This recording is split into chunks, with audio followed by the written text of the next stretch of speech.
মাৰ্ঘিটা বিধানসভা সমষ্টিৰ নাগৰিক সমাজে শ্ৰদ্ধাৰ নাগৰিকসকলে আজি দেশৰ সেনা বাহিনীক সন্মান জনাই আৰু তেখেতৰ সাহস বৃদ্ধি কৰিবৰ কাৰণে আজি যে আমি তিৰংগা যাত্ৰা ওলাইছোঁ, এয়া আমাৰ মাজত আহি উপস্থিত হৈছে আমাৰ শ্ৰদ্ধাৰ বিধায়ক ডাঙৰীয়া। তেখেতৰ নেতৃত্বত আমি এই তিৰংগা যাত্ৰা মাৰহেটা চাংলাং তিনিআলিৰ পৰা আমি অটো ষ্টেণ্ডলৈকে যাম আৰু এটা আছে আমাৰ মাৰহেটা থাৰ্মেল তিনিআলিৰ পৰা ছেকেণ্ডবাৰী তিনিআলিলৈকে যাত্ৰা কৰিম। গতিকে সমূহ আমি নাগৰিকক এই যাত্ৰাত অংশগ্ৰহণ কৰিবলৈ অনুৰোধ জনাইছোঁ আৰু আগন্তুক 30 তাৰিখলৈকে আমাৰ প্ৰতিখন গাঁৱে গাঁৱে তিৰংগা যাত্ৰা চলিব।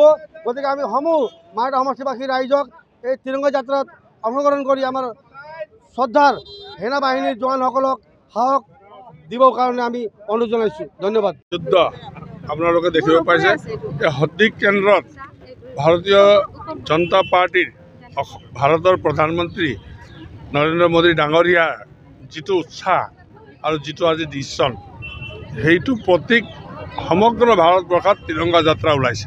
গতিকে সেই সংক্ৰান্তত আমি মাৰ্ঘেৰিটাতো তিৰংগা যাত্ৰা আজি আৰম্ভ কৰিম।